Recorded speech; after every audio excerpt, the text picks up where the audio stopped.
Handa na ba ang inyong mga puso para sa isang kwentong susubok sa inyong pananaw tungkol sa pag-ibig, pagpapatawad at sakripisyo?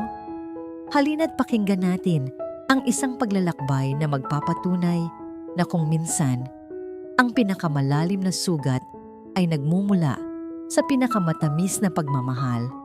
Sabi nila, ang tagumpay daw ang pinakamabisang gamot sa isang pusong sinugatan.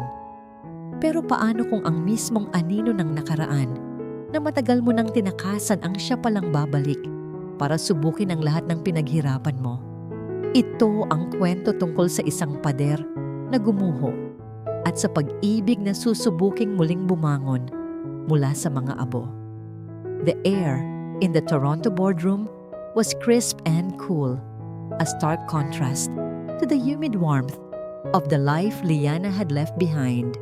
Nakatayo siya sa harap ng isang lamesang gawa sa salamin, napapalibutan ng mga taong may matataas na posisyon, mga investors na may lahing puti na nakikinig ng maigi sa bawat salitang lumalabas sa kanyang bibig.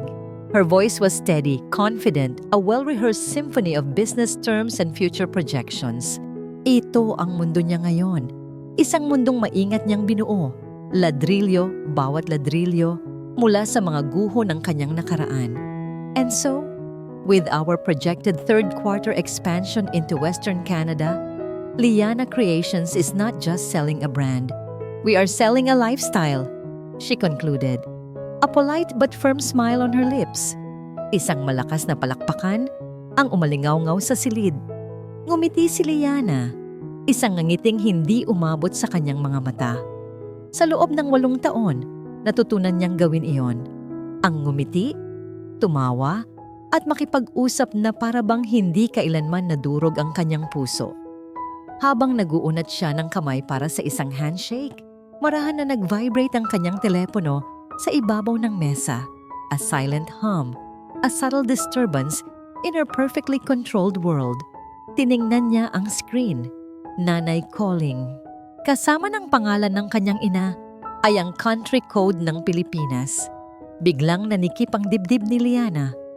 It was 4 in the morning in the Philippines. Ang kanyang ina ay hindi kailanman tatawag sa ganitong oras maliban kung, "Excuse me for a moment," she said, her voice maintaining its professional calm. Dagli siyang tumalikod at lumabas patungo sa pasilyo na gawa sa salamin kung saan tanawang nagtataas ang gusali ng syudad. "Hello, Nay," sagot niya. Sinisikap na alisin ang panginginig sa kanyang boses. "Anak?" "Liana." Ang boses sa kabilang linya ay basag at puno ng pag-aalala. Hindi ito ang karaniwang masiglang boses ng kanyang ina. "Nay, anong nangyari? Ayos lang ba kayo? Sisinagtala?" Sunod-sunod niyang tanong. Ang pangalan ng kanyang anak na babae ay lumabas na parang isang dasal at isang takot. Isang hikbi ang narinig niya. "Anak, si Sinag. Dinala namin sa ospital." Naramdaman ni Liana ang paglamig ng kanyang mga kamay. "Bakit? Ano ang sabi ng doktor? Nilalagnat lang ba siya? Trangkaso?" "Hindi, anak." Huminga ng malalim ang kanyang ina. May nakita sila sa dugo niya. Kailangan mong umuwi, Liana. Kailangan ka ng anak mo." "Anong nakita nila?" "Nay, sabihin niyo sa akin." Sigaw niya ang professional na maskara ay unti-unting nalulusaw. "Acute myeloid leukemia." The words came out as a broken whisper. Ang mga salitang yon ay parang mga punyal na sabay-sabay tumusok sa puso ni Liana. Hindi siya nakasagot. Ang tanging narinig sa buong pasilyo ay ang malakas na paglagapak ng kanyang mamahaling telepono sa makintab na sahig na gawa sa marmol. Nabasag ang screen nito, gumuhit ang mga bitak na parang isang mapa ng kanyang biglang nawasak na mundo. Nakatitig lang siya sa kawalan. Ang mga boses mula sa boardroom ay tila mga aling-aungaw na lamang mula sa ibang mundo. Sa isang iglap, bumalik ang lahat. The ghost of a memory she had spent years trying to exorcise appeared before her eyes. Isang maulang gabi. Ang imahe ng kanyang asawang si Dako at ng matalik niyang kaibigan na si Sandaya. magkasama sa kanilang pamamahay. Ang sakit ng pagtataksil na iyon ay kasing sariwa pa rin ng gabing iyon. Iyon ang dahilan kung bakit siya tumakas, kung bakit niya dinala ang bata pa niyang sisinagtala sa kabilang panig ng mundo. Para takasan silang dalawa. Para bumuo ng isang buhay kung saan hindi na niya kailangang maramdaman ang sakit na yon. Ngunit ngayon, ang nakaraan ay humahabol sa kanya. Hindi na ito isang anino lamang, kundi isang sigaw, isang panawagan na hindi niya maaaring talikuran, isang malalim na hininga. Pinunasan niya ang luhang, hindi niya namalayang tumulo na pala. Muli siyang pumasok sa boardroom, ang kanyang mukha ay kalmado na ulit. Ngunit ang kanyang mga mata ay nagliliyab sa isang bagong determinasyon. Gentlemen, I apologize. A family emergency has come up. My team will handle everything from here. Anunsyo niya. Ang kanyang boses ay walang bahid ng anumang emosyon. Hindi na niya hinintay ang kanilang sagot. Kinuha niya ang kanyang bag at naglakad palabas. Bago pa man siya makarating sa elevator, tinawagan na niya ang kanyang assistant gamit ang isa pang telepono. Carla, book the next available flight to Manila. I don't care about the cost. I need to be on that plane. Makalipas ang ilang oras, nakaupo na si Liana sa loob ng eroplano, nakatingin sa madilim na kalangitan mula sa bintana. Ang mga ilaw ng Toronto sa ibaba ay unti-unting nawawala, parang mga bituing pinapatay isa-isa. 8 taon. 8 taon siyang nagtago. 8 taon siyang nagpanggap na buo. Ngayon, babalik siya. Babalik siya para sa kanyang anak. At sa kanyang pagbabalik, alam niyang kailangan niyang harapin ang multo ng kanyang kahapon. Kailangan niyang harapin si Dako, ang lalaking minsan niyang minahal, nang higit pa sa kanyang buhay, at ang lalaking sumira nito nang walang awa, napapikit siya ng mariin. Handa na ba siyang harapin ang 2 taong sumira sa kanyang buhay para lang mailigtas ang nag-iisang buhay na pinakamahalaga sa kanya? Hindi niya alam. Ang tanging alam niya, wala siyang pagpipilian. Ang init. Iyon ang unang bumalot kay Liana paglabas niya ng airport. Isang mainit at malagkit na yakap mula sa bayang matagal na niyang tinalikuran. Ang hangin ay iba, mas mabigat, puno ng mga pamilyar na amoy ng Maynila. Isang pinaghalong usok, pagkain, at alaala. Napakadilim ng langit, ngunit ang syudad ay gising na gising. Ang mga ilaw nito ay kumukutitap na parang mga nagbabantay na mata. Walang salitang namutawi sa pagitan nila ng kanyang ina sa loob ng sasakyan. Tanging ang mga kamay nilang mahigpit na magkahawak ang nag-uusap. Bawat preno ng sasakyan sa trapiko ay parang isang paghila sa pasensya ni Liana. Ang bawat segundo na lumilipas ay parang isang butil ng buhangin na nawawala sa hourglass ng buhay ng kanyang anak. Pagdating sa ospital, ang lamig naman ng aircon ang sumalubong sa kanila. Isang artipisyal na lamig na mas nakakakilabot kaysa sa nagihiyelong taglamig ng Canada. Ang amoy ng antiseptic ay dumikit agad sa kanyang damit. At ang bawat sulok ng puting pasilyo ay tila bumubulong ng sakit at kawalan ng pag-asa. Dinala siya ng kanyang ina sa isang malaking bintanang salamin. Sa likod nito ay ang Pediatric Intensive Care Unit.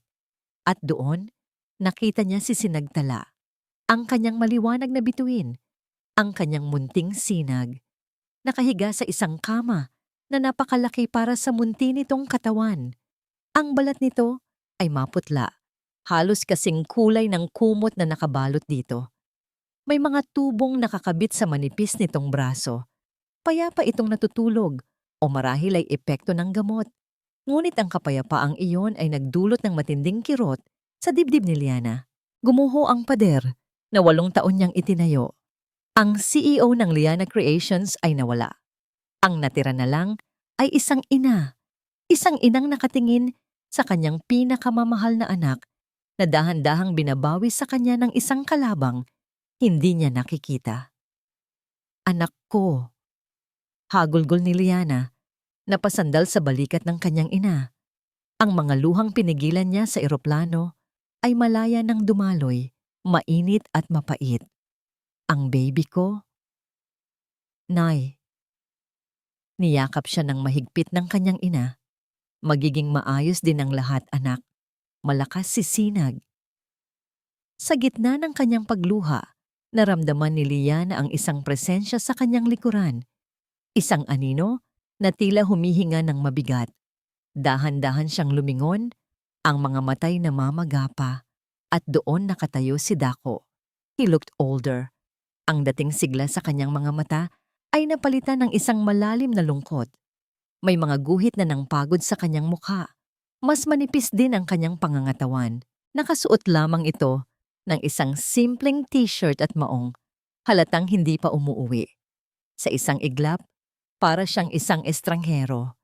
Ngunit ang paraan ng pagtingin niya sa kanya, puno ng sakit, pagsisisi, at isang pamilyar na pagmamahal, ay nagpatunay na siya pa rin iyon. Ang lalaking minsan ay naging buong mundo niya. Automatikong tumigas ang ekspresyon ni Liana. Ang kalungkutan ay napalitan ng isang malamig na pader ng galit. Itinayo niya muli ito, mas mabilis at mas mataas kaysa dati. Liana, halos pabulong na sabi ni Dako, humakbang ng isang beses palapit. Huwag kang lumapit. Mabilis at mariin niyang sabi. Ang kanyang boses ay walang emosyon, matalas na parang yelo. Natigilan si Dako.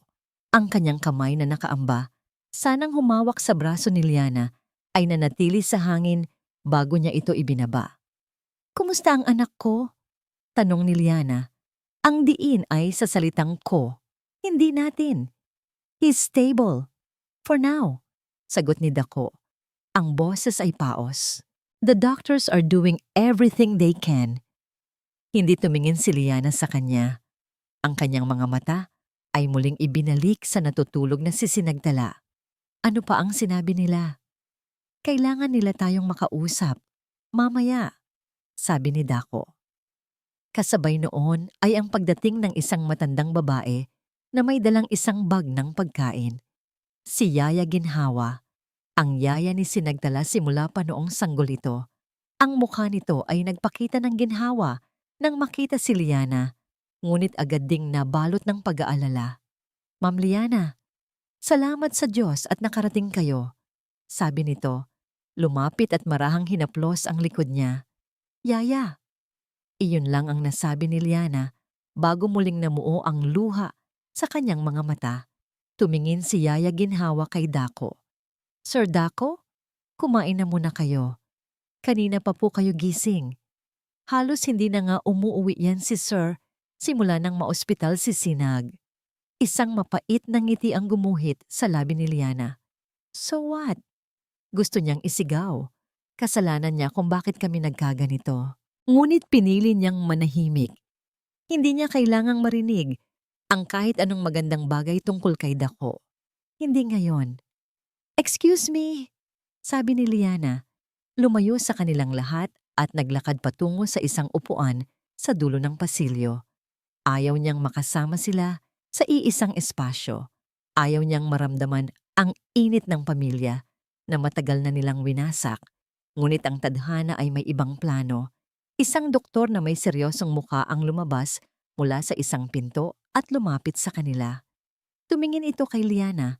Pagkatapos ay kay Dako.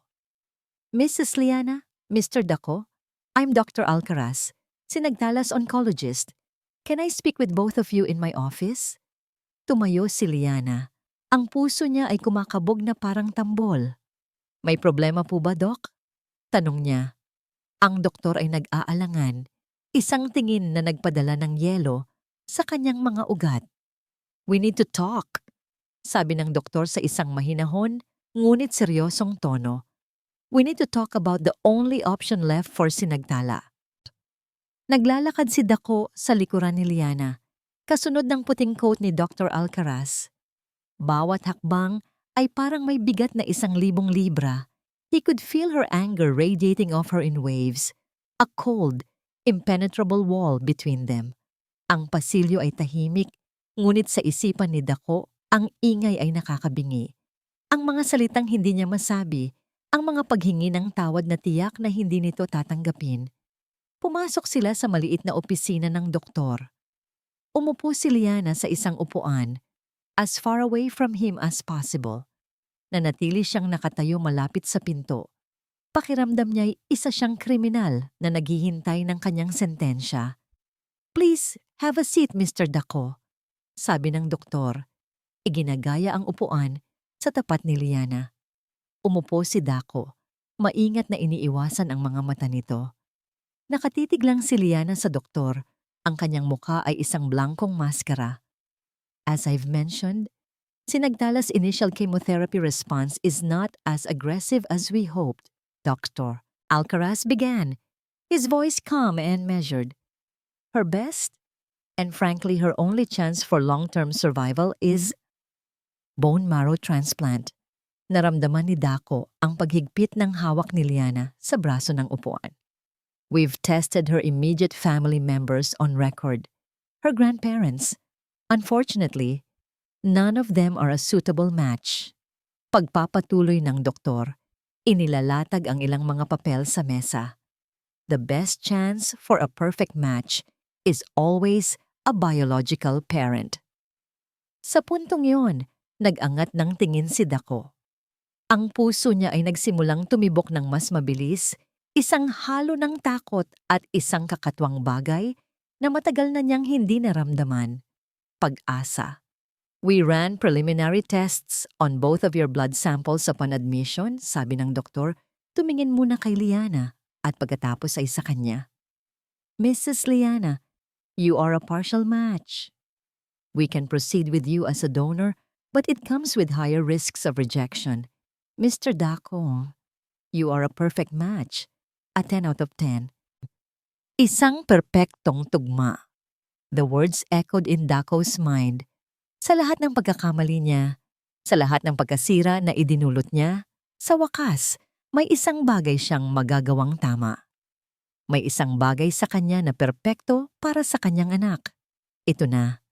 Ito na ang pagkakataon. Isang liwanag, kahit gaano kaliit, sa madilim na tunnel ng kanyang pagsisisi. "I'll do it," sabi niya kaagad.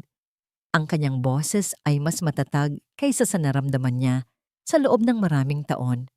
"Kailan niyo kailangan? Gagawin ko ang lahat." Ngunit nang balingan niya si Liana, hindi ginhawa ang nakita niya sa mukha nito. Nakita niya ang isang bagong uri ng sakit, isang pagkasuklam. The universe had played a cruel joke on her. Para mailigtas ang kanyang anak, kailangan niya ang tulong ng nag-iisang tao sa mundo na gusto niyang kalimutan. Kailangan niya siya. Tumayo si Liana. Ang kanyang mukha ay kasing tigas ng bato. "Thank you, doctor. We will let you know." Lumabas siya ng opisina nang hindi lumilingon. Sumunod si Dako. Sa pasilyo, sa harap ng bintana kung saan tanaw ang kanilang anak, hinarap niya ito. "Liana, sandali," sabi niya. Huminto ito ngunit hindi siya tiningnan. "Huwag mo akong kausapin." "Gagawin ko," sabi niya. Puno ng determinasyon. Para kay Sinag. Walang kondisyon. Walang kapalit. Doon na lumingon si Liana. Ang mga mata nito ay puno ng galit at pagod. Nakita ni Dako ang panginginig ng mga labi nito, ang pagpipigil sa mga emosyong nagbabadyang kumawala. "Gawin mo to," sabi nito. Ang boses ay nanginginig at halos pabulong. "Gawin mo to para sa anak natin." Ang salitang natin. For the first time in 8 years, she acknowledged their shared connection. Hindi dahil sa pagpapatawad, kundi dahil sa desperasyon. Ngunit para kay Dako, sapat na yon. It was a crack in the wall. "Oo," sagot niya. Ang kanyang sariling mga mata ay nagsisimulang mamasa. "Gagawin ko." Sa saglit na yon, may isang koneksyong nabuo sa pagitan nila. Isang koneksyon ng dalawang magulang na handang gawin ang lahat para sa kanilang anak. Isang braso na lang sana ang layo nila sa isa't isa. Ngunit ang saglit na yon ay sinira. "Dako, mahal." Isang boses na pamilyar at matamis, Ngunit para kay Liana, ito ay lason. Pareho silang napalingon. Nakatayo doon si Sandaya, may dalang isang paper bag at nakangiti ng matamis. Isang nangiting hindi kailanman umabot sa kanyang mga mata. Kanina pa kita hinahanap, sabi ni Sandaya. Lumapit at agad na ipinulupot ang braso sa braso ni Dako. Isang kilos na puno ng pag-aari. Oh, hello, Liana. I'm glad you made it back safely. Tumingin si Liana kay Sandaya pagkatapos ay sa kamay nitong nakakapit kay Dako. Walang salitang lumabas. Ngunit ang kanyang tingin ay sapat na para magyelo ang buong pasilyo. Naramdaman ni Dako ang pag-igting ng sitwasyon. Sinubukan niyang alisin ang kanyang braso, ngunit mas hinigpitan pa ni Sandaya ang kapit. I heard the news, sabi ni Sandaya. Ang kanyang boses ay puno ng pekeng simpatya habang nakatingin kay Liana. And Dako told me everything. He's a match. Isn't that wonderful news? Tumingin siya kay Dako na parang isang mapagmahal na asawa. Dako is with me now, Liana. But of course, he will help on our terms. Ang hangin ay tila naubos sa baga ni Dako. Our terms? Anong pinagsasabi niya? Wala silang pinag-usapang kahit anong kondisyon. Nakatitig lang si Liana, ang kanyang mukha ay hindi mabasa. Nawala ang bakas ng kalungkutan. Nawala ang bakas ng pagsusumamo. Ang bumalik ay ang malamig, kalkulado, at mapanganib na CEO ng Liana Creations. Tumingin siya diretso sa mga mata ni Sandaya pagkatapos ay kay Dako na para bang isa lang silang business deal na kailangan niyang isara. Kalmado niyang itinanong, ang kanyang boses ay matatag at walang bahid ng panginginig. Ano ang kondisyon ninyo? Anong our terms? Anong pinagsasabi mo, Sandaya? Iyon ang unang mga salitang namutawi sa bibig ni Dako nang makasakay sila sa kotse. Isinara ni Sandaya ang pinto at huminga ng malalim bago harapin ang nag-aapoy na mga mata ni Dako. Ang matamis na ngiti na ipinakita niya kay Liana kanina ay ganap ng naglaho. I was protecting you. Mahinahon niyang sagot, inaayos ang kanyang buhok. Protecting me? Mula saan? Sa pagtulong sa sarili kong anak? Ginawa mo akong gago sa harap ni Liana. Hindi. Mabilis na sagot ni Sandaya. Ang kanyang boses ay biglang naging marupok. Ginawa ko yon para ipakita sa kanya na hindi ka nag-iisa. Para ipakita sa kanya na mayroon kang kasama ngayon, na hindi kanya pwedeng basta-basta na lang utusan at pagkatapos ay iiwan ulit kapag nakuha na niya ang gusto niya. Natigilan si Dako. Ang mga salita ni Sandaya ay tumama sa isang partikular na takot sa loob niya. Hindi ganoon si Liana. Mahina niyang sabi, ngunit may bahid ng pag-aalinlangan. Talaga ba? Tanong ni Sandaya. Hinawakan ang kamay ni Dako. 8 taon kanyang tiniis, Dako.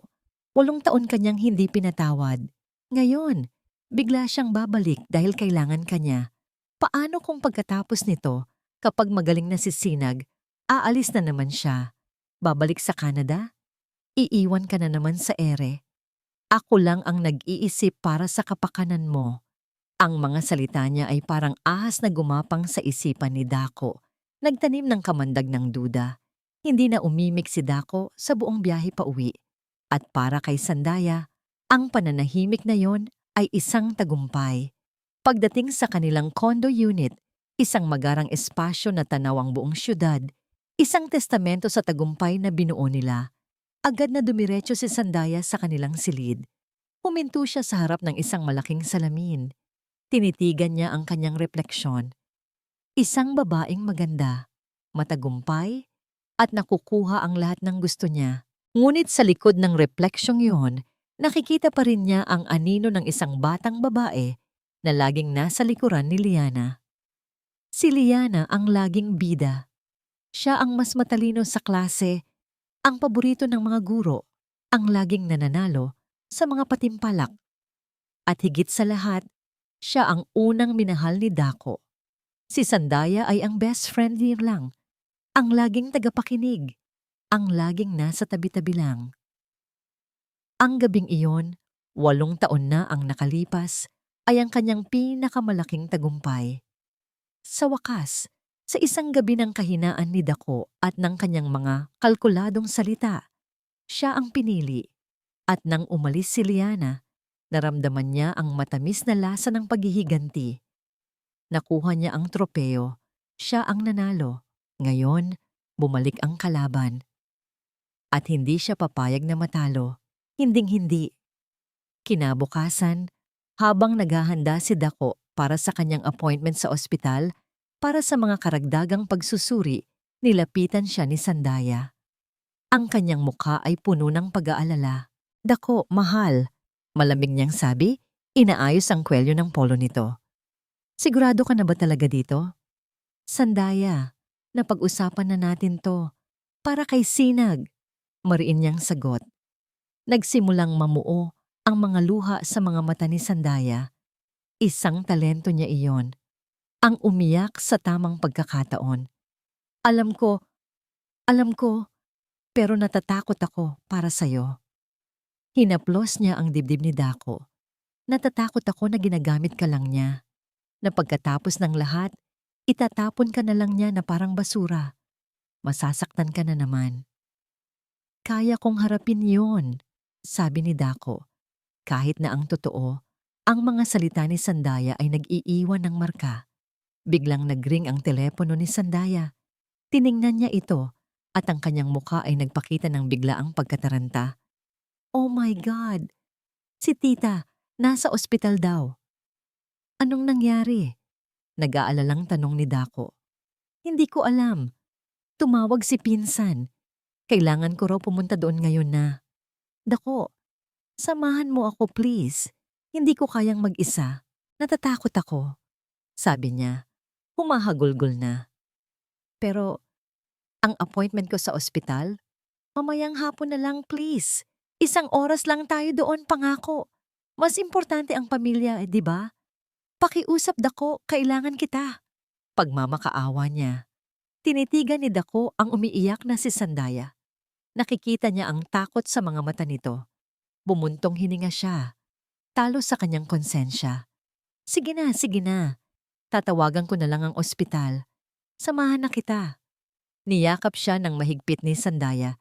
Isang maliit at tusong na ngiti ang gumuhit sa kanyang labi na hindi nakita ni Dako.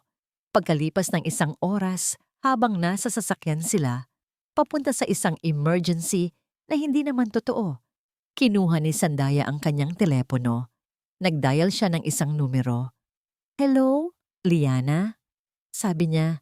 Ang kanyang boses ay puno ng paumanhin. "It's Sandaya." Narinig niya ang malamig na katahimikan sa kabilang linya. "I'm so sorry. Tumawag ako para sabihing hindi makakarating si Dako sa appointment niya ngayon. Pasensya na talaga, ha? May bigla ang family emergency kasi. Alam mo naman, pamilya. We have to prioritize." "Ganon ba?" Ang tanging sagot ni Liana, malamig at walang emosyon. "Oo, ganon talaga. Don't worry, we'll try to reschedule tomorrow or maybe the day after. I'll let you know. Bye." Ibinaba niya ang tawag bago pa man makasagot si Liana. Sumandal siya sa upuan, isang pakiramdam ng kapangyarihan ang dumaloy sa kanyang mga ugat. Ini-imagine niya ang mukha ni Liana ngayon, puno ng pagkainis, ng kawalan ng magawa. Alam ni Sandaya na ang bawat oras ay mahalaga para kay Sinagtala.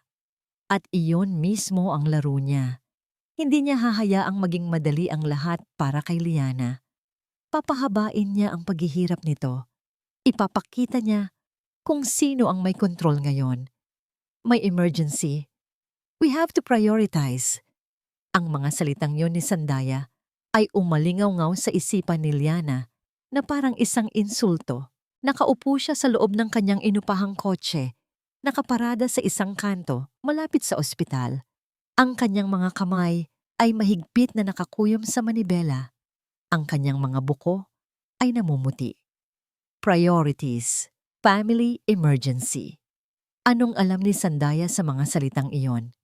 Ang kanyang anak, ang kanyang Sinagtala, ay nakikipaglaban para sa buhay nito sa bawat paghinga. Ang bawat oras na lumilipas ay isang oras na ninanakaw mula sa pagkakataon nitong mabuhay. At si Sandaya, ang babaeng sumira sa kanyang pamilya, ay naglalaro ng isang karumal-dumal na laro. Isang malamig na galit ang gumapang sa buong katawan ni Liana. Hindi ito ang nag-aalab na galit na sumisigaw. Ito ay mas masahol. Ito ay isang galit na kalmado, matalas, at mapanganib. Ang galit ng isang inang wala nang pakialam sa kahit anong kahihinatnan. Pinaandar niya ang makina ng kotse. Hindi na siya maghihintay. Hindi na siya magmamakaawa. Kung ayaw nilang ibigay ang kailangan ng kanyang anak, pupuntahan niya sila at kukunin niya iyon.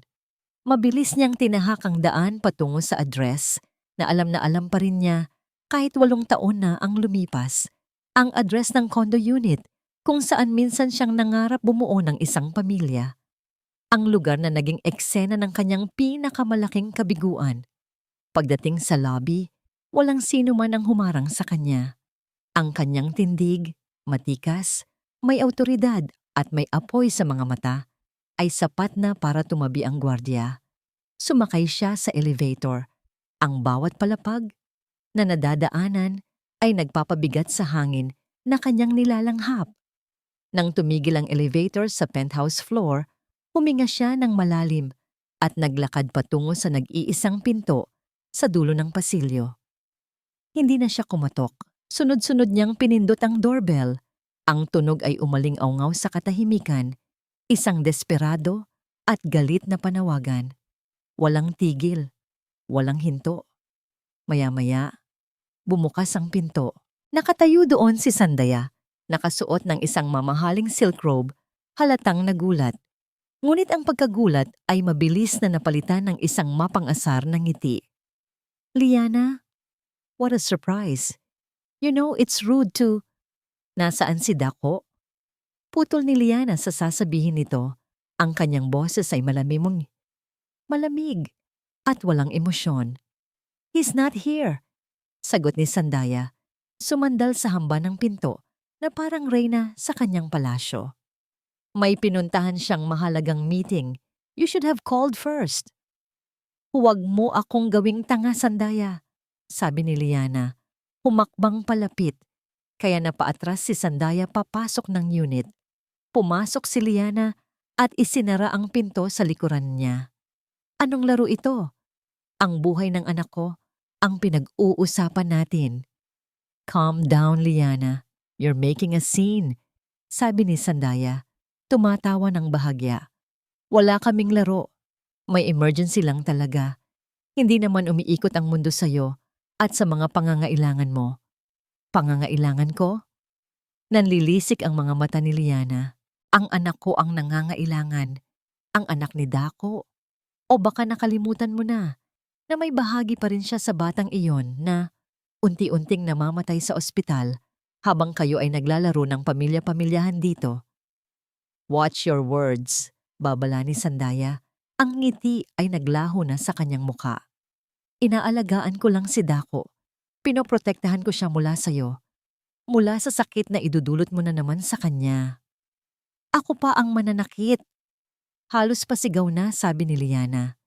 Ikaw ang sumira sa lahat. Ahas ka, Sandaya. Inagaw mo ang asawa ko. Sinira mo ang pamilya ko. At ngayon, hahadlangan mo pa ang pag-asa ng anak ko na mabuhay. Lumapit si Sandaya. Ang kanyang mukha ay ilang pulgada na lang mula kay Liana.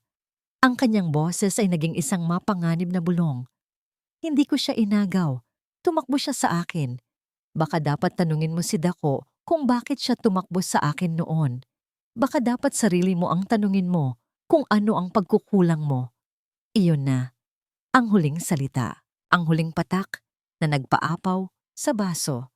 Ang lahat ng sakit, lahat ng galit, lahat ng luha mula sa 8 taon ng pagtitiis ay nagsama-sama sa isang iglap. Itinaas ni Liana ang kanyang kamay. Isang malutong na sampal ang dumapo sa pisngi ni Sandaya. Ang tunog ay umalingaw-ngaw sa buong silid, mas malakas kaysa sa sigawan nila. Napahawak si Sandaya sa kanyang namumulang pisngi Ang kanyang mga mata ay nanlalaki sa gulat at sakit. Ang katahimikan na sumunod ay mas mabigat kaysa sa anumang ingay. At sa gitna ng katahimikang yon, bumukas ang pinto. Nakatayo doon si Dako. May hawak na paper bag mula sa isang convenience store. Ang kanyang mukha ay nagpapakita ng pagod. Ngunit ang pagod ay agad na napalitan ng pagkabigla nang makita niya ang eksena sa kanyang harapan. Si Sandaya, na umiiyak habang hawak ang pisngi, at si Liana na nakatayo sa harap nito. Ang mga mata ay nag-aapoy pa rin sa galit. Nakita niya ang resulta, hindi ang dahilan. Nakita niya ang atake, hindi ang provokasyon. Liana, sabi niya, ang kanyang boses ay puno ng hindi makapaniwalang sakit. Anong ginagawa mo? Ang tanong na yon, ang tono ng kanyang boses na puno ng pagkadismaya, hindi para kay Sandaya, kundi para sa kanya, ay mas masakit pa kaysa sa sampal na ibinigay niya. Anong ginagawa mo? Ang tanong ni Dako ay parang isang matulis na patalim na tumagos sa puso ni Liana. Sa lahat ng nangyari, sa lahat ng kasinungalingan ni Sandaya, ang unang reaksyon pa rin ni Dako ay ang sisihin siya. Tumingin si Liana sa mga mata ni Dako, naghahanap ng kahit katiting na pag-unawa, kahit bahagyang pagdududa sa eksenang kanyang inabutan. Ngunit ang nakita niya lang ay pagkadismaya. Isang mapait na tawa ang kumawala sa lalamunan ni Liana. Hindi mo talaga maintindihan, ano? Hindi na niya hinintay ang sagot. Nilampasan niya si Dako at naglakad palabas ng unit. Dala-dala ang bigat ng isang bagong sugat sa ibabaw ng mga luma. Naiwan si Dako sa sala. Nakatitig sa pinto kung saan dumaan si Liana. Ang sigaw nito ay umalingaw-ngaw sa kanyang isipan. Niloko kanya, Dako. Sigaw ni Sandaya mula sa likuran. Ang boses ay nanginginig sa pag-iyak. Walang emergency sa pamilya ko. Sinabi ko lang yon para pigilan ka, para hindi kanya makuha ulit. Napalingon si Dako. Ang kanyang mukha ay nagpapakita ng pagkalito. Ano? Ayokong mawala ka sa akin. Patuloy ni Sandaya, lumapit at yumakap sa kanya. Ayokong masaktan ka ulit. Nakita mo naman, di ba? Ang dali-dali lang sa kanya na manakit. Paano kung pagkatapos ng lahat, iwan ka na naman niya? Ngunit sa pagkakataong ito, ang mga salita ni Sandaya ay wala ng parehong epekto. Ang nakita niya sa mga mata ni Liana kanina, ang purong desperasyon ng isang ina ay hindi kasinungalingan. Ang sakit na yon ay totoo. Ang ginawa niyang pag-atras kanina, ang pagmamanipula ni Sandaya sa kanya, ay mali. Malaking pagkakamali.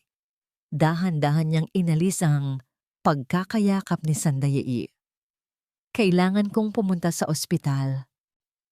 Pero Dako, sinabi ko, kailangan kong pumunta sa ospital. Ulit niya, mas mariin. Hindi na ito tungkol sa atin, Sandaya. O sa akin at kay Liana, tungkol na ito sa anak ko. Kinabukasan, hindi na nagpaalam si Dako. Maaga siyang umalis at dumiretso sa ospital. Ipinagpatuloy niya ang lahat ng mga pagsusuri na dapat niyang ginawa kahapon. Sa bawat tusok ng karayom, sa bawat malamig na aparato na dumidikit sa kanyang balat, iniisip niya si Sinagtala at iniisip niya si Liana. Hindi niya ito nakita sa ospital. Ayon kay Yaya Ginhawa, naroon lang ito sa isang sulok, umiiwas. Mas mabuti na rin siguro. Isip-isip niya. Hapon na nang tawagin siya ni Dr. Alcaraz. Pumasok siya sa pamilyar na opisina. Ang puso niya ay kumakabog.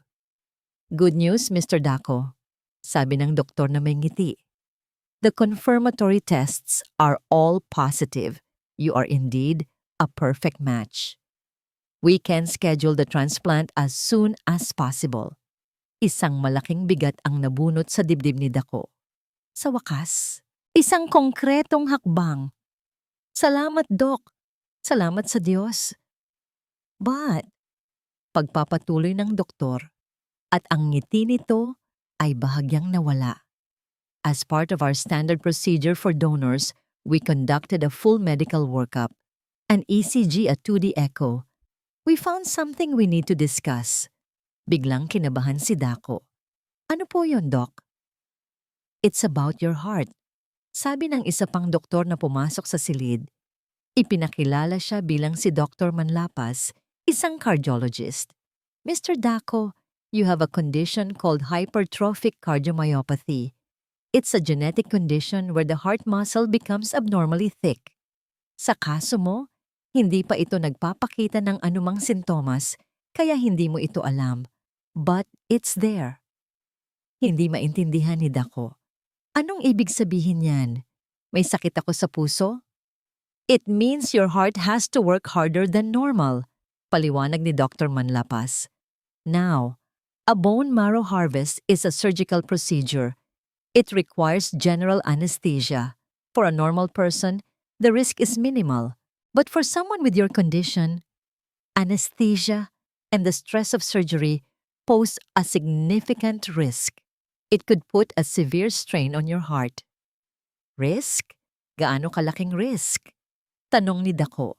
Ang kanyang lalamunan ay nagsimulang matuyo. Nagkatinginan ng dalawang doktor.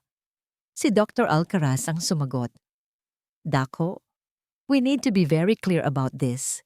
Proceeding with the donation could be dangerous for you. There is a risk of cardiac complications during or after the procedure. It's a risk to your own life. Ang buong silid ay tila umikot. Ang masayang balita kanina ay biglang naging isang bangungot. Binigyan siya ng tadhana ng paraan para mailigtas ang kanyang anak. Ngunit ang kapalit nito ay ang kanyang sariling buhay. Sakto namang kumatok at pumasok si Liana sa opisina. Doc, I was told. Natigilan siya nang makita si Dako at ang dalawang doktor na may seryosong mukha. Mrs. Liana, please come in, sabi ni Dr. Alcaraz. We were just about to call for you. Tumingin si Liana kay Dako. Pagkatapos ay sa mga doktor, nararamdaman ang bigat sa hangin. May problema ba? Huminga ng malalim si Dr. Manlapas. Mrs. Liana, we've confirmed that your husband is a perfect match for Sinagtala. However, we've also discovered that he has a pre-existing heart condition. Ipinaliwanag ng cardiologist ang lahat, tulad ng ginawa niya kay Dako. Habang nagsasalita ang doktor, nakatitig lang si Liana kay Dako. Ang kanyang mga mata ay unti-unting nanlalaki sa takot. Ang pader ng galit na itinayo niya ay gumuho sa isang iglap at ang nakita ni Dako sa ilalim nito ay hindi pagkamuhi, kundi purong, hindi maikakailang pag-aalala. It's your decision, Mr. Dako, pagtatapos ng doktor. But we need to be clear about the risk to your own life. Tumingin si Dako kay Liana. Ang kanilang mga mata ay nagtagpo at sa pagkakataon yon, wala nang sandaya, wala nang nakaraan, wala nang pagtataksil. Ang mayroon lang ay isang katotohanang masakit. Para mabuhay ang isa, maaring kailanganing mamatay ng isa. At sa gitna ng nakabibinging katahimikan, narinig ni Dako ang basag na tinig ni Liana. Isang boses na puno ng takot na hindi niya narinig mula dito sa loob ng maraming taon. Hindi, bulong nito. Hindi mo pwedeng gawin yan. Hindi mo pwedeng gawin yan. Ang mga salita ni Liana ay parang isang desperadong pakiusap, isang bulong na halos hindi marinig sa loob ng opisina. Ngunit para kay Dako, ito ang pinakamalinaw na bagay na narinig niya mula nang bumalik ito. Tumayo si Liana mula sa kanyang kinauupuan. Ang kanyang mga mata ay hindi inaalis sa pagkakatingin kay Dako. Ang galit na laging nag-aalab doon ay napalitan ng isang emosyong matagal na niyang hindi nakita. Takot. Purong takot. Liana! Hindi. Mariin niyang ulit. Ngayon ay nakatingin na sa mga doktor. Mayroon pa bang ibang paraan? Isang donor mula sa registry?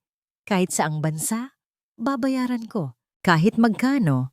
Ang CEO ng Liana Creations ay muling lumabas. Sinusubukang ayusin ang isang problemang hindi kayang bilhin ng pera. We are already searching the international registry, Mrs. Liana. Malungkot na sagot ni Dr. Alcaraz. But it could take months, even years, to find a match. Si Nagtala doesn't have that much time. Your husband, he is her best and fastest chance. Ang bawat salita ng doktor ay parang isang pako na lalong nagbaon kay Liana sa isang sulok na wala siyang mapagpipilian. Tumingin siyang muli kay Dako at ngayon, ang kanyang mga mata ay nagmamakaawa na. Dako, pakiusap. Ito ang sandali na naramdaman ni Liana na nawala na ang lahat. Ang kontrol na maingat niyang binuo sa loob ng 8 taon ay gumuho na parang kastilyong buhangin. Nasa harap niya ang isang imposible at malupit na pagpipilian, ang buhay ng kanyang anak o ang posibleng kamatayan ng ama nito. At ang pinakamasakit sa lahat ay ang katotohanang natuklasan niya sa sandaling iyon. Ayaw niyang mamatay si Dako. Sa kabila ng lahat ng sakit, ng pagtataksil, ng galit, ang ideya na mawala si Dako sa mundo nang tuluyan ay nagdulot ng isang matinding kirot sa kanyang puso. Nang makalabas sila ng opisina, sinundan niya si Dako sa pasilyo. "Hindi mo ito gagawin," sabi niya. Hinawakan ng braso nito. Ito ang unang pagkakataon na hinawakan niya ito sa loob ng 8 taon. Ang kanyang hawak ay mahigpit, desperado. "Liana, kailangan ni Sinag to," sagot ni Dako. Ang kanyang boses ay kalmado, ngunit may bigat ng isang pinal na desisyon. "Paano ka na naman?" Sigaw niya, hindi na napigilan ang panginginig ng kanyang boses. "Paano kung may mangyari sa'yo? Anong sasabihin ko sa anak natin kapag lumaki siya? Na para mabuhay siya, namatay ang tatay niya? Ayoko. Kung iyon ang tanging paraan para mapatawad ko ang sarili ko, gagawin ko." Seryosong sabi ni Dako. "Kung ito ang magiging kabayaran sa lahat ng pagkakamali ko sa inyo, Liana, tatanggapin ko." Isang malaking kalokohan yan, Dako. "Mahal?" Ang pagtawag na yon ay muling pumutol sa kanilang pag-uusap. Nakatayo sa dulo ng pasilyo si Sandaya. Dala-dala ang isang bouquet ng bulaklak at isang basket ng prutas. Nakangiti. Ngunit ang nangiti niya ay naglaho nang makita ang kamay ni Liana na nakahawak sa braso ni Dako. Mabilis na lumapit si Sandaya. "Anong nangyayari dito? Anong problema?" Binitiwan ni Liana si Dako na parang napaso. Ipinaliwanag ni Dako ang lahat kay Sandaya. Habang nagsasalita siya, pinanood ni Liana ang pagbabago sa mukha ni Sandaya, mula sa pagkalito, patungo sa pag-aalala, at sa huli, sa isang bagay na hindi inaasahan ni Liana, isang uri ng determinasyon. Tumingin si Sandaya kay Liana, hindi na nagpapanggap. Ang kanyang mga mata ay nanlilisik. "Narinig mo ang Doktor Liana. Mapanganib. At ngayon, ipipilit mo pa rin ba?" "Hindi ko ipinipilit. Depensa ni Liana." "Talaga ba?" Sarkastikong tanong ni Sandaya. Itinaas ang kanyang boses para marinig ng mga taong dumadaan. "Look at her. Nagpapanggap na nag-aalala. Pero ang totoo, gagawin niya ang lahat para lang makuha ang gusto niya. Gagamitin mo na naman siya, Liana. Gagamitin mo ang pagmamahal niya sa anak ninyo para itulak siya sa bingit ng kamatayan. At kapag nakuha mo na ang kailangan mo, itatapon mo na naman siya na parang basura." Ang bawat salita ay isang akusasyon, isang sampal sa harap ng maraming tao. Naramdaman ni Liana ang mga tingin ng mga estranghero, ang kanilang mga bulungan. "Hindi yan totoo," mahinang sabi ni Liana, napapaatras. "Hindi totoo?" Patuloy ni Sandaya. "Ikaw ang umalis, ikaw ang nang-iwan, at ngayon, babalik ka para sirain ulit ang buhay niya. You are selfish, Liana. Isang makasariling babae." Nakatayo lang si Dako sa pagitan nila. Hindi alam ang sasabihin. Tumalikod si Liana, hindi na niya kaya.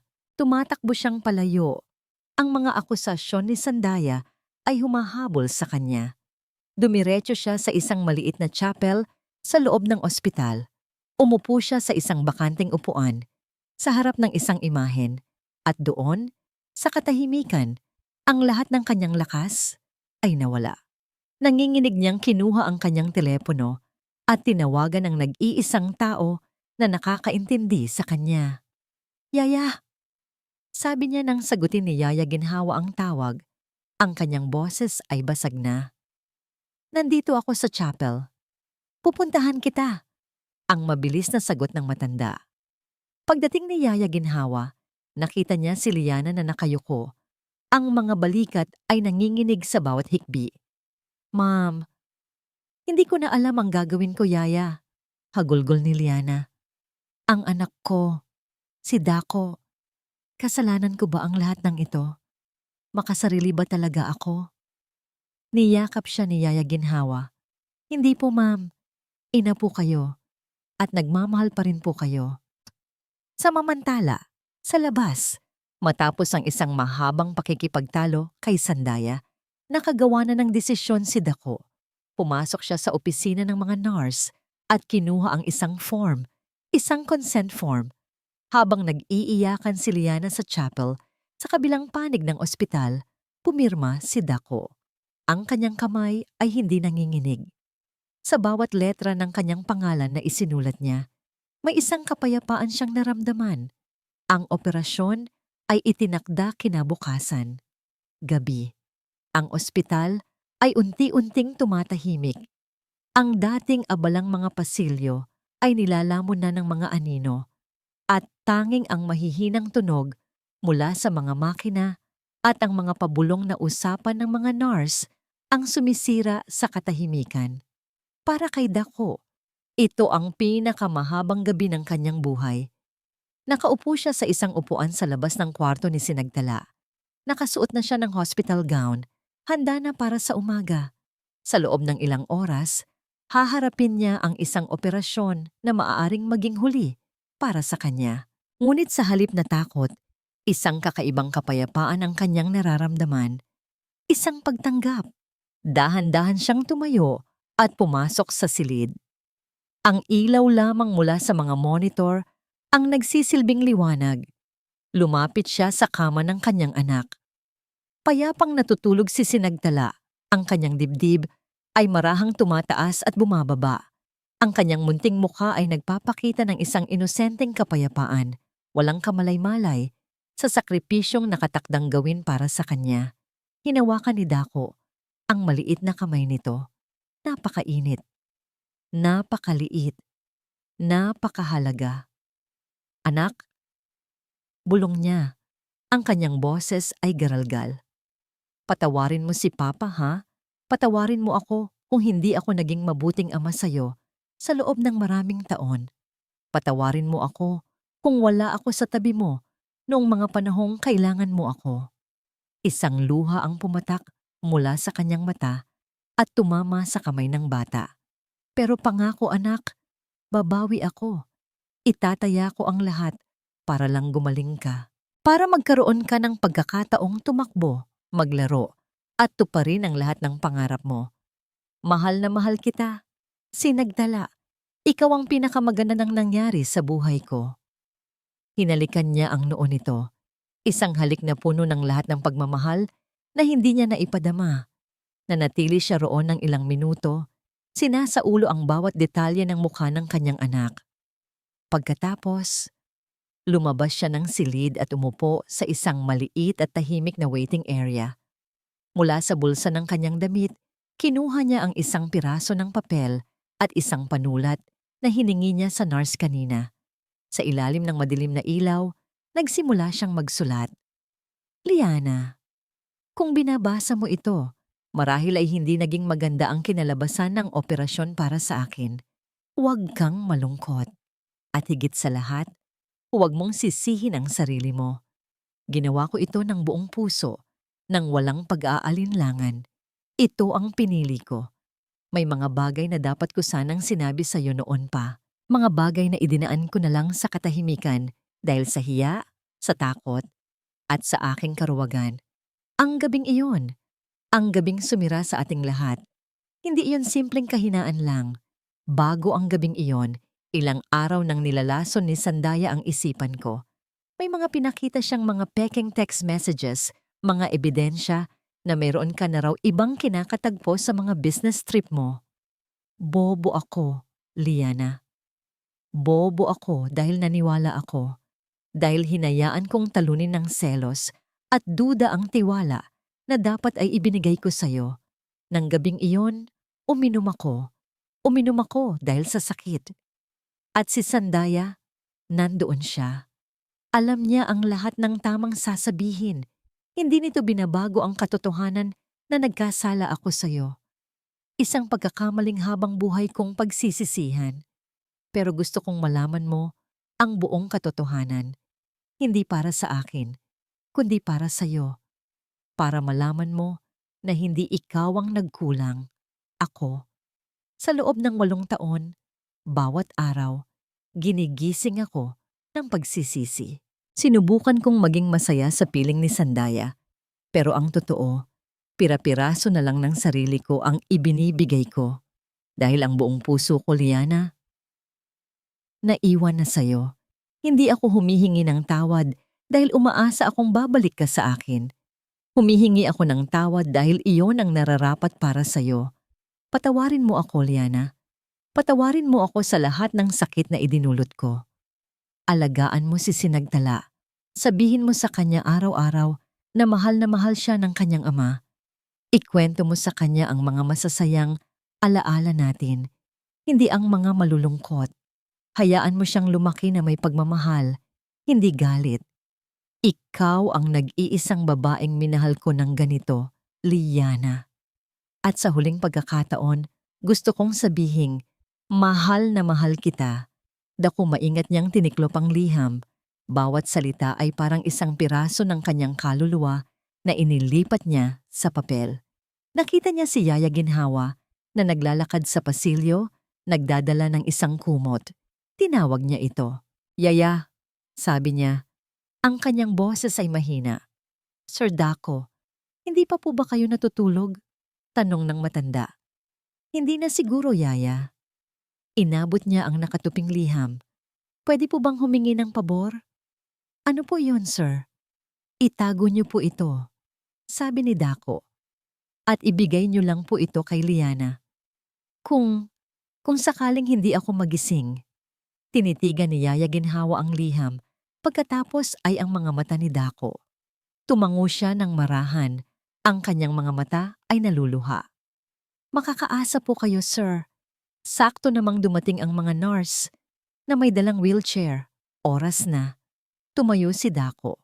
Bago siya sumakay, nakita niya si Liana sa dulo ng pasilyo, nakatayo, nakatingin sa kanya. Ang kanyang mukha ay basang-basa sa luha. Ang kanilang mga mata ay muling nagtagpo sa gitna ng katahimikan. Walang salitang namutawi. Tanging ang mga mata nila ang nag-usap. Isang paalam, isang pakiusap, isang pangako. Ngumiti si Daco sa kanya. Isang ngiting malungkot, ngunit puno ng kapayapaan. Itinaas niya ang kanyang kamay na parang nagsasabing ayos lang ang lahat. At habang tinutulak siya ng mga nurse papasok sa operating room, ang huling sinabi niya kay Liana, sa isang halos hindi marinig na bulong, ay 2 salita. Alagaan mo siya. Nang magsara ang mga bakal na pinto ng operating room, naramdaman ni Liana na parang isang bahagi ng kanyang pagkatao ang isinama ni Daco sa loob. Ang hangin ay tila naubos sa kanyang baga. Napasandal siya sa malamig na pader. Ang kanyang mga binti ay nanginginig at nagbabantang bumigay. Ang waiting area sa labas ng OR ay naging isang sagradong espasyo ng paghihintay. Naroon ang kanyang mga magulang. Naroon din ang mga magulang ni Daco. Ang kanilang mga muka ay ginuhitan ng malalim na pag-aalala. Bawat isa ay may dalang rosaryo. Ang kanilang mga bibig ay bumubulong ng mga dasal na tanging Diyos na lang ang nakakarinig. Umupo si Liana sa isang sulok, niyakap ang kanyang sarili. Ang oras ay tila tumigil sa pag-ikot. Bawat tiktak ng orasan sa pader ay parang isang martilyo na pumupukpok sa kanyang dibdib. 1 oras, 2 oras. Ang bawat minutong lumilipas ay isang walang katapusang paghihirap. Sa isang sulok, nakita niya si Sandaya, nakaupo, nakatitig sa kawalan. Ngunit sa pagkakataong ito, wala nang bakas ng pagiging kontrabida sa mukha nito.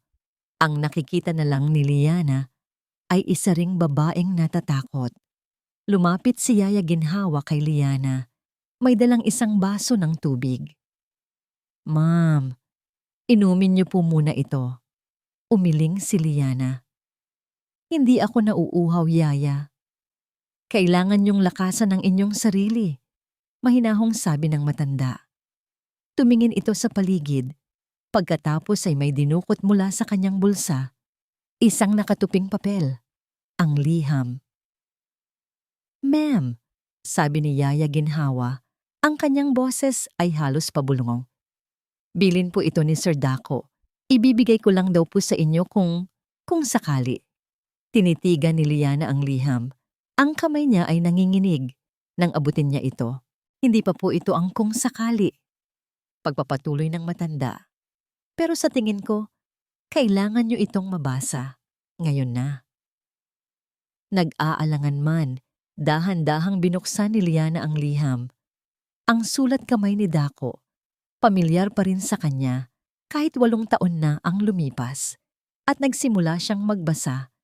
Sa bawat salita, sa bawat pangungusap, ang pader na itinayo ng galit at sakit sa kanyang puso ay unti-unting gumuho. Ang mga kasinungalingan ni Sandaya, ang mga pekeng text messages, ang pagkalason sa isipan ni Daco. Ang lahat ng ito ay hindi isang excuse para sa kanyang pagkakamali. Inamin niya iyon sa sulat. Ngunit ito ay ang konteksto. Ito ang katotohanan na ipinagkait sa kanya. Ang bigat ng 8 taon ng maling akala ay biglang gumaan.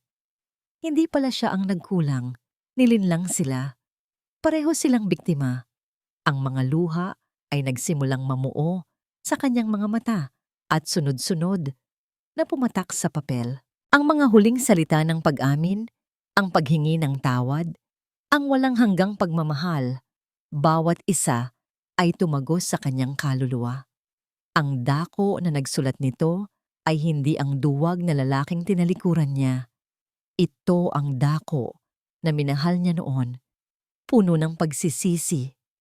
Oo, ngunit puno rin ng isang dalisay at nag-uumapaw na pag-ibig. Nang matapos niyang basahin ang liham, ang kanyang paghikbi ay naging isang malakas na iyak. Ang lahat ng sakit, ang lahat ng galit, ay napalitan ng isang malalim na pangunawa at isang mas matinding sakit. Ang sakit ng posibleng pagkawala. Dahan-dahan siyang tumayo. Ang kanyang mga mata ay nakatuon sa isang tao sa kabilang dulo ng silid. Nilapitan niya si Sandaya. Nag-angat ng tingin si Sandaya, nagulat. Bakit? Iyon lang ang tanong ni Liana. Ang kanyang boses ay hindi galit, kundi basag at puno ng pighati. "Bakit mo ginawa yun sa amin, Sandaya? Magkaibigan tayo." Hindi nakasagot si Sandaya. Yumuko ito. Ang kanyang mga balikat ay nagsimulang manginig. Sa isang iglap, ang babaeng laging matatag at puno ng kumpiyansa ay gumuho rin. "Dahil palagi na lang ikaw," umiiyak na sagot ni Sandaya. "Lagi na lang si Liana. Gusto ko lang maranasan na ako naman ang pinili." Tinitigan siya ni Liana. Wala na siyang maramdamang galit. Ang nararamdaman na lang niya ay awa. Sana naging masaya ka." Ang tanging nasabi ni Liana. Biglang bumukas ang pinto ng operating room. Isang pulang ilaw sa itaas nito ang namatay. Lahat ng tao sa waiting area ay sabay-sabay na napatayo. Ang kanilang mga puso ay tila tumigil sa pagtibok. Lumabas si Dr. Alcaraz, tinatanggal ang kanyang surgical mask. Ang kanyang mukha ay pagod. Ang kanyang damit ay may mga bahid ng dugo. Hindi mabasa ang kanyang ekspresyon. Lumapit si Liana. Ang kanyang bawat hakbang ay mabigat. Ang mga magulang ni Daco, ang kanyang mga magulang, Lahat sila ay nakapalibot na sa doktor, naghihintay ng hatol. "Dok," nanginginig na tanong ni Liana. "Dok, kumusta sila?" Ang buong mundo ay tila huminto, naghihintay sa sagot ng doktor. Huminga ng malalim si Dr. Alcaraz. Tiningnan sila isa-isa. "The harvest was successful. We got enough healthy cells for sinagtala," sabi niya. Isang kolektibong buntong hininga ng ginhawa ang narinig. "The transplant to your daughter has already begun. She is responding well. Salamat sa Diyos," sabi ng ina ni Liana. "Pero, si Dako?" Tanong ng ama ni Dako. Ang kanyang boses ay puno ng takot. "Ang anak ko, Doc?" Tumingin si Dr. Alcaraz ng diretso sa mga mata ni Liana. May isang mahabang nakakabiinging katahimikan. "He's a fighter," sabi ng doktor. "His heart was under immense stress. Nagkaroon kami ng komplikasyon. We almost lost him on the table." Nanlamig ang buong katawan ni Liana. "But," pagpapatuloy ng doktor, "he is stable. The operation was a success for both of them. He's alive, Mrs. Liana. He's alive. He's alive." Ang dalawang salitang iyon ay parang isang himala. Isang biglaang paghawi ng madilim na ulap at ang pagsikat ng araw. Para kay Liana, ito ang pinakamagandang musikang narinig niya sa buong buhay niya. Isang kolektibong iyak ng kagalakan at pasasalamat ang pumuno sa waiting area. Nagyakapan ang kanilang mga magulang. Napaluhod ang ina ni Dako sa sahig sa sobrang pasasalamat habang inaalalayan naman ito ng kanyang asawa. Ngunit si Liana ay nanatiling nakatayo, nakatitig sa pinto ng operating room na para bang hindi pa rin siya makapaniwala. Buhay siya. Buhay sila. Sa gitna ng magkahalong emosyon, napansin ni Liana si Sandaya na dahan-dahang tumayo mula sa kanyang kinauupuan. Ang kanyang muka ay basang-basa sa luha, ngunit ang mga luha niya ay hindi para sa kagalakan. Ito ay luha ng pagkatalo at pagsisisi. Nagtama ang kanilang mga mata sa huling pagkakataon. Walang salitang namutawi. Dahan-dahang lumapit si Liana kay Sandaya, hindi para saktan ito o komprontahin. "Sandaya," mahinahon niyang sabi. Hindi makatingin ng diretso si Sandaya. "I'm sorry, Liana. I'm so sorry." Umiling si Liana. Tapos na ang lahat. Tumingin siya sa babaeng minsan niyang tinuring na kapatid. Sana mahanap mo ang kapayapaan at sana matutunan mong patawarin ang sarili mo." Iyon lang. Pagkatapos, tumalikod na si Liana. Hindi na niya kailangan ng paghihiganti. Hindi na niya kailangan ng galit. Ang kailangan niya ngayon ay ang magsimulang muli. Naglakad paalis si Sandaya palabas ng ospital, palabas ng kanilang buhay. Isang anino na dahan-dahang naglaho, dala-dala ang bigat ng kanyang mga pagkakamali. Ang mga sumunod na araw ay isang malabo, ngunit mapayapang yugto ng paggaling. Si Dako ay inilipat sa recovery room, habang si Sinagtala naman ay nanatili sa isolation ward. Ang kanyang munting katawan ay unti-unting tinatanggap ang bagong pag-asa na bigay ng kanyang ama. Hinati ni Liana ang kanyang oras sa dalawa. Sa umaga, nasa tabi siya ni Sinagtala, nakikipag-usap dito sa likod ng salamin. Kinakantahan ito ng mga paborito nitong lullaby. At sa gabi, kapag tulog na ang bata, lumilipat siya sa silid ni Dako. Sa unang 2 araw, si Dako ay halos palaging tulog. Epekto ng anesthesia at ng matinding pagod ng kanyang katawan. Uupo lang si Liana sa tabi ng kanyang kama. Pinagmamasdan ng marahang pagtaas at pagbaba ng kanyang dibdib. Nakikinig sa mahinang tunog ng heart monitor na nagsasabing buhay pa ito. Hinahawakan niya ang kamay nito, isang bagay na akala niya ay hinding-hindi na niya gagawin muli. Pinupunasan niya ang noo nito kapag pinagpapawisan. Inaayos niya ang kumot nito kapag nagiginawin. Mga simpleng kilos na puno ng mga damdaming matagal na niyang ikinubli. Ito ang asawa niya. Ang lalaking minahal niya, sinaktan siya, At ngayon ay sinagip ang kanilang anak. Ang lahat ng emosyon ay naghalo-halo sa kanyang puso. Pasasalamat, awa, at ang unti-unting pagbabalik ng pagmamahal. Sa ikatlong gabi, habang inaayos niya ang unan sa likod ni Dako, naramdaman niyang gumalaw ang mga daliri nito sa kanyang kamay. Napatingin siya sa mukha nito. Dahan-dahan, iminulat ni Dako ang kanyang mga mata. Medyo malabo pa ang kanyang paningin, ngunit nang luminaw ito, ang unang imaheng bumungad sa kanya ay ang mukha ni Liana. Nakatitig ito sa kanya, ang mga mata nito ay puno ng pag-aalala at ginhawa. Liana, halos pabulong niyang sabi, ang kanyang lalamunan ay tuyong-tuyo. Dako, sagot ni Liana, ang kanyang boses ay nanginginig. Gising ka na. Sinubukan ni Dako na bumangon, ngunit pinigilan siya ni Liana. Huwag kang gumalaw, magpahinga ka lang. Si Sinag? Iyon ang unang tanong niya.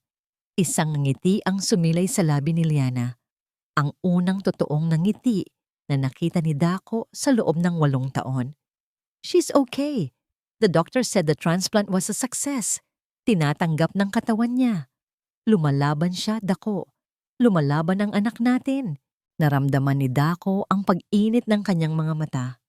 Salamat sa Diyos. Tinitigan niya si Liana, ang babaeng nasa tabi niya, nag-aalaga sa kanya. Ang babaeng akala niya ay habang buhay na magagalit sa kanya. May isang tanong na matagal nang bumabagabag sa kanyang isipan. Isang tanong na kailangan niyang malaman ang sagot.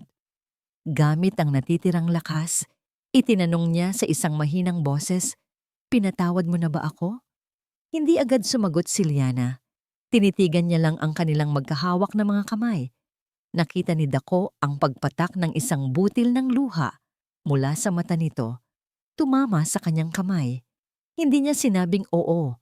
Hindi rin niya sinabing hindi. Sa halip, mas hinigpitan pa niya ang hawak sa kamay ni Dako. Isang kilos na mas malakas pa kaysa sa anumang salita. Lumipas ang mga linggo. Ang malamig at nakakakabang kapaligiran ng ospital ay unti-unting napalitan ng isang hangin ng pag-asa. Si Sinagtala, sa kanyang silid na salamin, ay nagsimulang magpakita ng mga palatandaan ng paggaling. Ang dating maputlang balat ay nagkakaroon na muli ng kulay. Ang dating laging tulog na mga mata ay mas madalas ng mulat. Naghahanap sa kanyang ina at ama sa labas ng bintana. Si Dako naman, bagamat mabagal, ay unti-unti ring lumalakas. Ang kanyang puso, kahit may iniindang karamdaman, ay pinatibay ng isang bagong dahilan para mabuhay. Sa mga araw na yon, isang bagong routine ang nabuo. Si Liana at Dako ay naging isang team. Magkasama nilang kinakausap ang mga doktor. Magkasama silang nagbabantay sa labas ng silid ni Sinag. Nagpapalitan ng mga ngiti kapag nakikita nilang kumakaway ang kanilang anak. Ang pader sa pagitan nila ay tuluyan ng gumuho. At sa lugar nito, isang marupok, ngunit tunay na koneksyon ang nagsimulang mabuo. Isang hapon, habang natutulog si Sinagtala, umupo silang dalawa sa isang bench sa labas ng ospital, sa isang maliit na hardin. Ito ang unang pagkakataon na nakalabas si Dako mula sa kanyang silid. Ang sikat ng araw ay mainit sa kanilang balat. Binasa ko ang sulat mo. Panimula ni Liana, hindi nakatingin kay Dako, kundi sa mga bulaklak sa hardin. Natahimik si Dako. Hinintay niya ang susunod na sasabihin nito. Ang puso niya ay bahagyang kumakabog. Alam ko na ang lahat. Pagpapatuloy ni Liana. Tungkol kay Sandaya, tungkol sa mga kasinungalingan niya. Tumingin siya kay Dako. Salamat sa pagsasabi ng totoo. Liana, patawarin mo ako. Shh! Putol ni Liana. Tapos na yon. Huminga siya ng malalim. Galit na galit ako sa'yo, Dako. Sa loob ng 8 taon, ang galit na yon ang naging gasolina ko para maging matagumpay. Para patunayan sa sarili ko na hindi kita kailangan. Tumingin siya sa kanyang mga kamay. Pero sa ilalim ng lahat ng galit na yon, sa ilalim ng lahat ng sakit, nandito ka pa rin pala. Itinuro niya ang kanyang puso. Hindi ka nawala. At noong nalaman kong pwede kang mawala sa akin ng tuluyan, doon ko naintindihan. Hindi nawala ang galit ko, pero hindi rin nawala ang pagmamahal ko.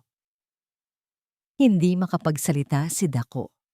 Ang mga salitang matagal na niyang pinangarap marinig ay nasa harap na niya. Sinasabi ng babaeng akala niya ay habang buhay nang mawawala sa kanya. Ang tanging nagawa niya ay abutin ang kamay ni Liana at hawakan ito ng mahigpit. Sa loob ng 8 taon, sabi naman ni Dako, ang kanyang boses ay puno ng emosyon. Pakiramdam ko, naglalakad akong tulog. Ginagawa ko ang dapat gawin, pero wala talagang kahulugan ang lahat. Si Sinag na lang ang nag-iisang koneksyon ko sa'yo. Sa pamilyang minsan ay binuo natin at noong nakita kitang muli, kahit galit na galit ka, para akong nagising, naramdaman kong muli akong buo. Nagpatuloy ang kanilang pag-uusap. Pinag-usapan nila ang mga taon na nawala. Ang mga kaarawan ni Sinag na hindi nila naipagdiwang ng magkasama. Ang mga pangarap na binitiwan. Ang mga sakit na kinimkim. Walang sisihan. Tanging pag-unawa at pagtanggap. Kinabukasan, isang maliit na milagro ang nangyari. Pinayagan na ng mga doktor na makapasok si Liana at Dako sa silid ni Sinagtala. Suot ang mga protective gear. Pagpasok nila, ang mga mata ni Sinagtala ay nagliwanag. Mommy! Daddy! Sa unang pagkakataon sa loob ng maraming linggo, nayakap nila ang kanilang anak. Naramdaman ni Liana ang init ng katawan ng bata. Naramdaman niya ang tibok ng puso nito. Isang pusong patuloy na tumitibok dahil sa sakripisyo ng ama nito. Umupo si Dako sa isang tabi ng kama at si Liana sa kabila. Hinawakan nila ang magkabilang kamay ni Sinag. Daddy, you look tired, sabi ng bata. Hinahaplos ang mukha ni Dako. Ngumiti si Dako. Pagod lang anak, pero magiging okay din si Daddy kasi nandito na kayo ni Mommy. Sa sandaling iyon, sa loob ng 4 na sulok ng silid na yon, sila ay isang buong pamilya. Ang mga larawan ng kanilang masayang nakaraan ay hindi na lamang mga alaala. Ito na ang kanilang kasalukuyan. Habang naglalaro sila ng munting laro, gamit ang mga daliri, may inabot si Sinagtala kay Liana. Isang maliit na bulaklak na gawa sa tissue paper. For you, Mommy, sabi nito. Pagkatapos, may isa pa siyang inabot kay Dako. And for you, Daddy. Nagkatinginan si Liana at Dako. Hawak ang mga bulaklak na papel. Isang simpleng regalo mula sa kanilang anak. Ngunit para sa kanila, ito ay isang simbolo. Isang simbolo ng pag-asa, ng paghilom, at ng isang bagong simula. Kinagabihan, bago umalis si Liana sa silid ni Dako, tinulungan niya itong humiga ng maayos. Magpahinga ka na, sabi niya. Liana, tawag ni Dako bago pa siya makatalikod. Salamat. Para saan? Sa pagbibigay sa akin ng pangalawang pagkakataon. Ngumiti si Liana. Hindi ako. Si Sinagtala ang nagbigay sa atin ng pangalawang pagkakataon. Nang lumabas na ang araw ng paglabas ni Dako sa ospital, habang tinutulungan siya ni Liana na mag-impake, bigla siyang nagtanong. Ang kanyang boses ay may bahid ng kaba. Uuwi ka na ba sa Canada? Ang tanong ay binitin sa hangin. Ang hinaharap na hindi pa nila napag-uusapan. Tumingin si Liana kay Dako pagkatapos ay sa bintana kung saan tanaw ang isang bagong umaga. Uuwi ka na ba sa Canada? Ang tanong ni Dako ay nanatiling nakabitin sa hangin. Isang tanong na naglalaman ng lahat ng takot at pag-asa na nararamdaman niya. Tinitigan ni Liana si Dako pagkatapos ay tumingin sa bintana. Sa nagbabadyang umaga, ang kanyang puso ay gumawa na ng desisyon. Matagal na. Ngumiti si Liana, isang ngiting hindi na puno ng pait, kundi ng pag-asa. Hindi ko na kailangan bumalik sa Canada. Biglang lumiwanag ang mukha ni Dako. Talaga? Ang tagumpay na hinahanap ko ay hindi pala sa negosyo o sa layo ng lugar na pupuntahan ko, sabi ni Liana, lumapit sa kanya at hinawakan ang kamay nito. Ang tunay kong tagumpay, nandito, sa'yo at sa anak natin. Kinalaunan, sa loob ng ilang buwan, ang buhay ay dahan-dahang bumalik sa normal, ngunit mas mayaman at mas malalim. Si Sinagtala ay tuluyan ng gumaling. Ang kanyang mga pisngi ay muling namula. Ang kanyang mga mata ay nagliwanag na sa dating sigla at ang kanyang tawa ay umalingaw-ngaw muli sa buong bahay.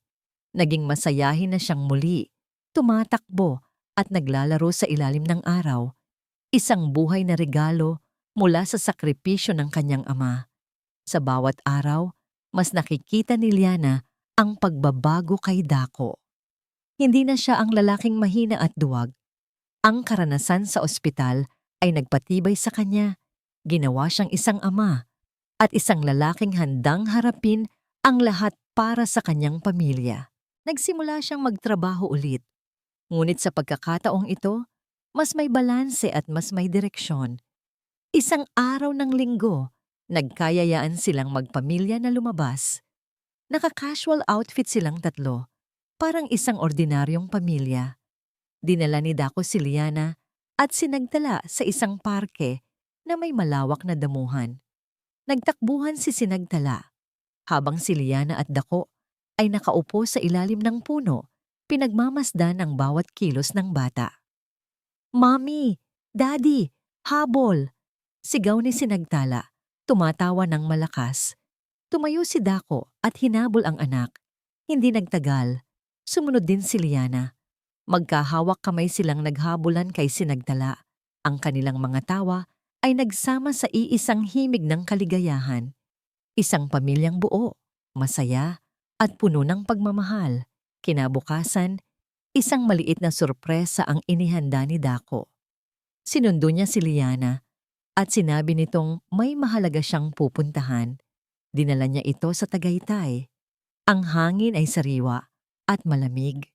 Ang tanawin ay kasing ganda pa rin ng dati.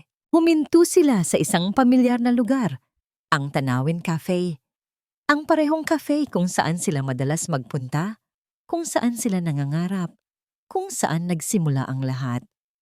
Nagbago na ang cafe, mas moderno na, ngunit ang pwesto nila noon ay nanatili pa rin.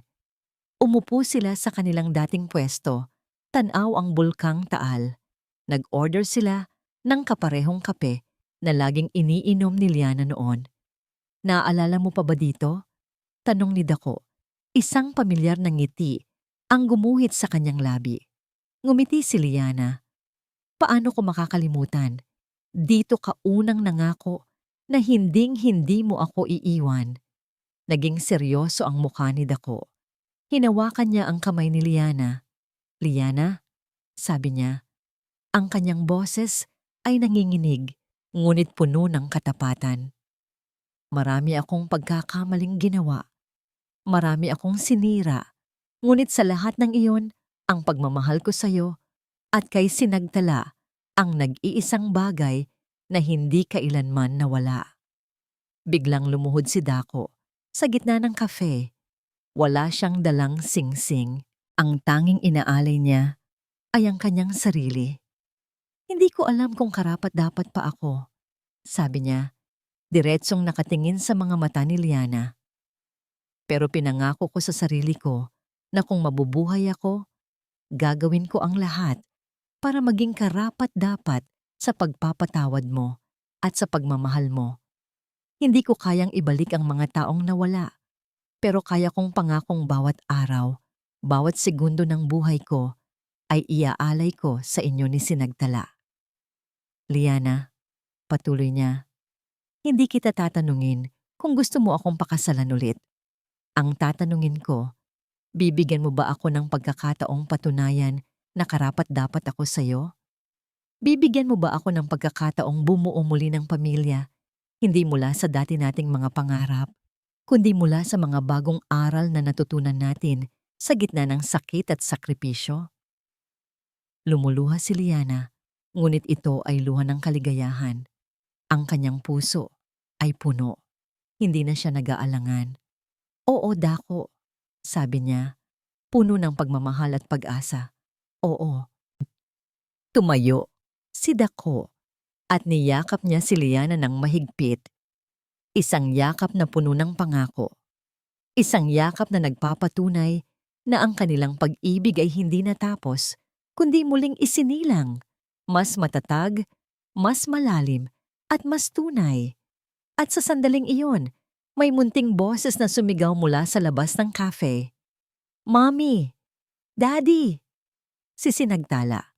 Tumakbo ito papasok, nakangiti, at niyakap silang dalawa. Ang tatlong puso ay nagsama-sama sa isang yakap, isang perpektong bilog ng pagmamahal. Tumingin si Liana kay Dako, pagkatapos ay sa kanilang anak. Ito ang kanilang pamilya. Hindi perpekto, may mga sugat, may mga aral, ngunit buo.